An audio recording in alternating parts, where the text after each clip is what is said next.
Hi this is B your best clips ताकि आप important parts हमारे वीडियोस के कम टाइम में देख पाओ। उसमें सबसे पहली वाली गलती तो मेरी सबसे बड़ी गलती है। मतलब इससे बड़ी गलती शायद मैंने लाइफ में कभी नहीं करी। अब देखो, रिग्रेट नहीं रखता मैं उस चीज़ का, सिर्फ इसलिए कि भाई जहाँ पे अभी हूँ वो भी बढ़िया है, तो क्यों दुखी होना रिग्रेट करके। वो उस रीज़न से मैं रिग्रेट नहीं रखता। बट अगर ये गलती मैंने नहीं करी होती तो भाई कहाँ होता भाई, क्या मतलब शानदार लाइफ हो चुकी होती। ये गलती ये है कि मैंने अपनी लाइफ में रिस्क बहुत लेट लिया है। एंड ऑनेस्टली ये सिर्फ एक बार की बात नहीं है। मैंने लाइफ में जब भी रिस्क लिया है ना, वो बहुत ही लेट लिया है, बहुत ही डर डर के लिया है। मैंने अब पहले से ही अब थोड़ा सा इंप्रूव हुआ, बट पहले से मैं बहुत डरपोक इंसान रहा हूँ। ठीक है, मेरे बचपन में मुझे डरना ही सिखाया गया है। अब मैं यहाँ पर अपने माँ बाप को ब्लेम नहीं कर रहा भाई, वो भी एक तरीके की कंडीशनिंग से आए हैं, तो उनकी गलती नहीं है इस चीज़ में। बट दिक्कत सिर्फ ये है कि मेरी एनवायरनमेंट हमेशा ऐसी रखी गई है कि मुझे डर डर के ही जीना है। तो उसकी वजह से ना मैं बहुत लेट अपनी लाइफ में सारे डिसीजंस लिए। फॉर एग्जांपल, मैं जब अपनी पहली जॉब में था, मुझे वहाँ पे 2 साल शायद नहीं रुकना चाहिए था। मुझे वहाँ पे 6 महीने पहले ही निकल लेना चाहिए था, 1.5 साल रुकना चाहिए था मैक्सिमम। सिर्फ इसलिए कि मैं डरता था कि अब क्या करूँ। मैं 1000 टाइप के ग्राफ चार्ट बना के अपनी मम्मी से डिस्कस करता था कि मम्मा ऐसे कर लूँगा, वैसे कर लूँगा। मेरी मम्मी हमेशा मुझे सेफ ऑप्शन लेने के लिए बोलती थी। और मेरी फटी रहती थी बिल्कुल। मेरे अंदर हिम्मत ही नहीं थी कि मैं खुद से कुछ स्टेप ले पाऊँ। और उसके बाद जब मैंने नौकरी छोड़ दी, जब दूसरी नौकरी में गया अपनी मीडिया कंपनी वाली, वहाँ पे भी 1 साल बाद मुझे निकल ही जाना चाहिए था, क्योंकि मेरे को अंदर से फीलिंग आ गई थी कि ये जगह मेरे लिए नहीं है। और मैंने पहले भी डिस्कस किया हुआ है कि वो जगह में क्या क्या दिक्कतें थी जो मुझे फील हुई। तो वहाँ से भी निकलते निकलते मेरे को 1 साल मैंने सिर्फ सोचने में निकाल दिया। एक पूरा साल इतना डरपोक फट्टू इंसान था मैं।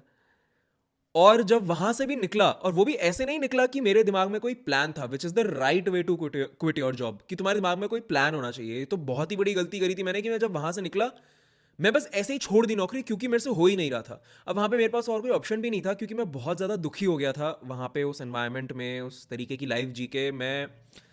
और मतलब बिल्कुल मैं आपको बता नहीं सकता कि ऐसे बेड पे लेटा रहता था तो मेरे से हाथ भी नहीं हिलता था। मैं इतना दुखी हो चुका था, इतना मेरी बॉडी का एक एक सेल डिप्रेस हो चुका था। अब उस सिनेरियो में मैंने छोड़ दी कि भाई अगर ये कंटिन्यू करा तो मैं खत्म हूँ भाई। तो पता नहीं मैं क्या ही कर लूँगा अपने आप को।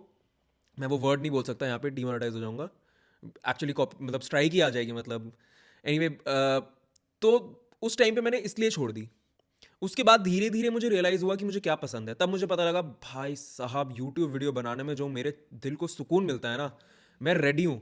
तब मुझे ऑनेस्टली ये लगता था कि मैं मजाक नहीं कर रहा, मैंने जब क्विट करी थी मुझे ये लगता था कि मैं अगर यूट्यूब से 35,000 40,000 भी अगर कमा सकता हूँ तो दैट इज ग्रेट।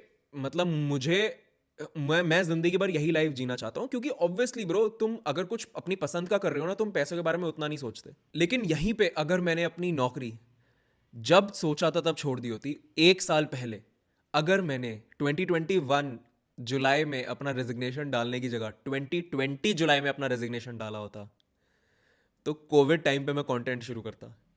और अगर मैं कोविड टाइम पे कंटेंट शुरू करता तो आपको पता है जो जो लोगों ने कोविड के टाइम पे कंटेंट क्रिएशन शुरू करा था वो कहाँ है। तो आप देख चुके हो वो यूट्यूबर्स, आप देख चुके हो वो Instagrammers. But that being said, यहाँ पे ये भी पॉइंट आता है कि क्या पता मैं उतने कम प्रेशर में छोड़ देता और बिल्कुल डिप्रेशन की हालत में नहीं छोड़ता, तो शायद मेरे अंदर की आग ही नहीं जलती कंटेंट बनाने की। ये भी बोला जा सकता है। बट मैं तो आपको बता रहा हूँ कि एक गलती तो डेफिनेटली ये थी कि मैं बहुत डरपोक था और मेरे से वो बिजनेस रिस्क लिया ही नहीं जा रहा था। और मैं सिर्फ ये सोचता रहता था कि व्हाट इफ, क्या भाई क्या पता सब बर्बाद हो जाए, क्या पता मैं मेरे सारे पैसे गुम मतलब खत्म हो जाए, क्या पता लोग मेरे को इज्जत ना दें, क्या पता मम्मी पापा मुझे घर से बाहर निकाल दें, क्या पता ये नेगेटिव, क्या पता वो नेगेटिव। मैंने ये ही नहीं सोचा भाई, क्या पता सब बढ़िया चल जाए, क्या पता मैं क्रेजी जगहों पे ट्रैवल करने का मौका मुझे मिल रहा हूँ, क्या पता मैं बेस्ट जगहों पे खा पी रहा हूँ, क्या पता मुझे अपना ब्रांड शुरू करने को मिल जाए, क्या पता मैं दूसरे ब्रांड्स में इन्वेस्टर, एंजल इन्वेस्टर बन जाऊं। भाई ये तो वर्ड ही नहीं सोचा था मैंने कभी। तो मेरी रिक्वेस्ट सिर्फ मेरे 20s वाले भाइयों से सिर्फ इतनी है, घंटा फर्क नहीं पड़ता bro, please go for it. क्योंकि भाई फेलियर का जो दुख है ना, वो आपको सिर्फ दिन में फील होगा, लेकिन रिग्रेट का दुख आपको रात को सोने नहीं देगा, क्योंकि आपको ना ये नहीं समझ आ रहा है कि time as a resource is infinite times more valuable than money as a resource. And आजकल के जमाने में मनी लॉस से तो डरना भी नहीं चाहिए यार। आप कोई भी स्किल सीख के कभी भी वापस मनी कमा सकते हो। और लोग क्या कहेंगे वाली चीज से डरने वाली चीज, तो देखो, लोग तो कहेंगे ही।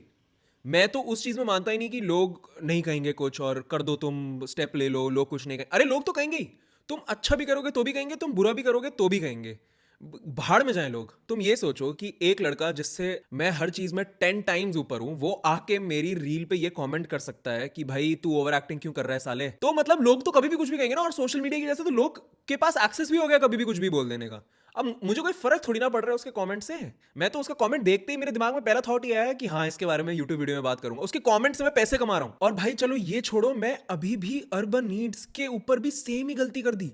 मतलब ये इकलौती, मैंने इस गलती को सबसे बड़ी गलती क्यों बोला अपनी, क्योंकि मेरे पूरे 20s में भी मैं इसको सुधार नहीं पाया। अब शायद 30s में ही सुधारूंगा 1-2 साल बाद। और वो मैंने गलती रिपीट ऐसे करी कि अर्बन नीड्स में भी मेरी फटती रही कि मैं कितना ऑर्डर प्लेस करूं, कितना इन्वेस्टमेंट डालूं उस ब्रांड में कि मैं उतने कपड़े बनवा पाऊं जिनको मैं बेच दूं। भाई हर बार हम लोग स्टॉक आउट रहते हैं यार। मैं तो बहुत ही बड़ा फट्टू निकला भाई। मैं अभी तक ये गलती ठीक नहीं कर पाया। But yes, I have promised my self कि मैं ये गलती अपनी ठीक करूंगा। मैं और बड़े रिस्क लूंगा अब। तो subscribe to be your best clips and be your best main channel.